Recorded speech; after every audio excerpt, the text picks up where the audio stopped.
Hello there, right here guys, we have a lot to go over today. I did a whole bunch of in-depth testing to do with the mangrove blocks, as well as the new mud stuff. I discovered a lot of interesting things, which I will be sharing with you guys. Then at the end of the video, we'll be looking at some of my farms I designed months ago to see if they actually produce stuff like mud, clay, frog lights, as well as mangrove parts. Leave a like and subscribe so you don't miss out on future things that I find out about 1.19. We're getting ever closer to 350,000 subscribers. So let's test if these blocks can be pushed by a piston. You can see that the leaves as well as the sapling got destroyed. So just like soul sand, even though the mud is slightly lower than a full block, because the mud block appears to reach the full 1 meter tall block, mobs are still able to spawn on top of it. Mud bricks can be collected with a pickaxe. Shovels work on the mud. Hoe doesn't work on leaves. And currently Silk Touch doesn't even work on the leaves. Axe work on the propagule. Axe also works on the mangrove roots. But when it comes to the mudded ones, the proper tool is the shovel. And then axe works on all the other types of mangrove stuff. So I have a Mega Fortune axe here. And let's go ahead and break some leaves and see if it drops anything. Doesn't appear so. And let's try it on this guy. And we just get the item back. So this is just instant mine with the fist. Most of these blocks can be obtained as items just by using the fist. The frog lights in survival are instant break. So trying to place this new sapling into a flower pot actually does work. It looks pretty cool too. It does appear that the mangrove logs as well as wood types all are burnable except for the ones that aren't typically burnable, like the doors and these little things here. The roots also burn as well as the leaves. The propagule didn't, as well as the mud variations of the roots. So let's go ahead and try to put these new blocks into the composter. Doesn't seem like the leaves go in there. The propagules do, and none of the mud stuff does. Propagules can be used for fuel as well as the roots and the mangrove wood types, but the leaves currently don't work. You can put the mud bricks inside of the stone cutters, and it lets you get cheaper amounts of stairs. The roots can actually be waterlogged, in which case they kind of contain the water. It doesn't look like it flows out at all. So we go ahead and place lava beside it. It does instantly turn into obsidian. So you could use this to actually make a cobblestone generator while having the water completely contained in from all sides. Since the roots can be waterlogged and they can be moved, you should be able to move water, but as you can see, it actually makes it vanish. Go ahead and one tick it, and it looks like that actually does work. This mechanic is very useful in my fly machines that produce like infinite cobbled roads or stone roads. Now typically things that can be waterlogged, they have water sources on either side of them. They will become waterlogged themselves, but this doesn't apply to the mangrove roots. But it's kind of nice to have some blocks that have unique properties. So it looks like leaves aren't solid as well as roots, but the mud roots are. Yet we're still able to place redstone dust on top of them, kind of like glass. Now roots are like leaves when it comes to how they diminish light. Blowing up the waterlog block of the root does nothing. Despite the water not leaving the waterlogged root, if you place a water beside it, the flowing water will actually connect with it and actually cause this water here to push the opposite direction. I'm pretty sure this is a bug. Despite this sapling being able to be waterlogged, you can't directly place water onto it, otherwise it just breaks off. You can use a debug stick to actually flip these propagule upside down, so these are like the ones that come off of the trees. But they don't seem to produce any light. And these upside down ones can have leaves attached to them. Let's go ahead and just bone meal this little one as it grows bigger, and it seems like nothing happens after it gets to this stage. And break it, it just drops as the item type. Propagule will naturally grow underneath of leaves that aren't placed by the player and eventually get updated and popping off. You can speed up this natural event just by bone milling the leaves, and this will produce them underneath of there. And with a simple setup like this, with two dispensers, one pointing into the leaf, causing it to produce the propagule, and another dispenser making this one grow up, you can create yourself a very simple and easy propagule farm. Once you break it off, they just get picked up by this hopper. Now, I'm not sure if these guys are supposed to just get stuck like this and end up floating. Since the propagules can be planted underground as well as bone milled, they can actually grow into a tree from underneath of the water. Now, one of the properties of these propagules that they're supposed to have like in real life is they fall out of the mangrove trees and then they can land on the ground and get washed about and eventually grow up into something. But currently they don't have those properties in the game, but if you do summon in a propagule that is like a falling block, essentially like a sand, when it does hit the ground, it does just snap and go ahead and plant itself. You can also do this when it lands into the water, and this might be a cool mechanic they can add in. Essentially like automatically replanting sapling. If you have any other questions about the mangrove stuff, tell me in the comments.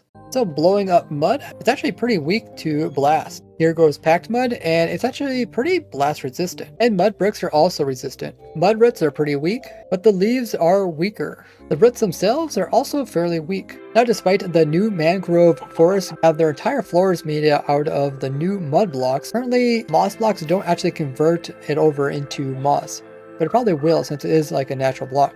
Same thing goes for the sculk block. Piggy's playing in the mud. Now, throwable potions don't work on the dirt, nor does lingering, but you can just right click it with those type of bottles and it will also convert it. And when you do use these, they will give you back a normal glass bottle, and other types of water-like potions, like the thick potion, don't actually work. So let's try converting the other types of dirt into mud. So of course it works on that one. It also works on coarse dirt, works on rooted dirt, and does not work on the others. If there's anything else you want me to test to do with the mud stuff, let me know.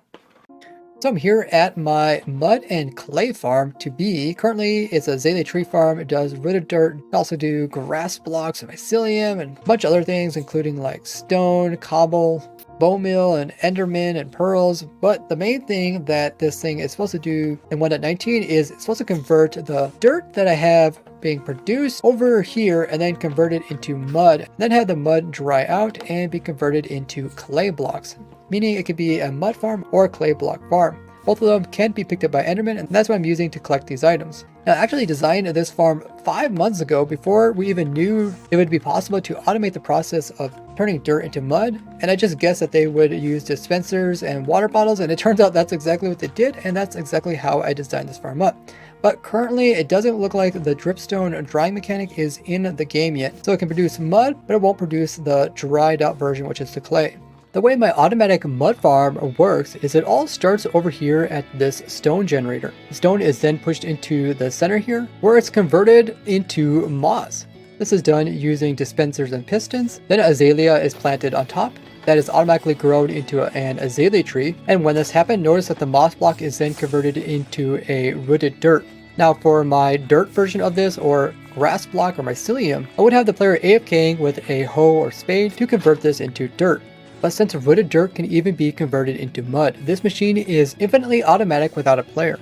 So the rooted dirt is then pushed into the system where I have a dispenser that is automatically dispensing a water bottle onto it, and converts it into mud and pushes it downwards. You can see if we look in here, it ends up using the water, which turns it back into a glass bottle. When the next cycle occurs, it's going to fill it back up again and then use it again, which will make it convert into mud and then go empty again, and it repeats this cycle. The mud is then pushed down into 2 different lanes, one lane over here and one lane up here. And both these lanes are pushed over near my miniature enderman farm. You can collect the items with a player or using explosives, but since enderman can pick up the mud itself, all you have to do is have a player somewhere nearby, and the enderman will fall down here. They'll then be mad at the endermite and have a chance to pick up the blocks that are near them.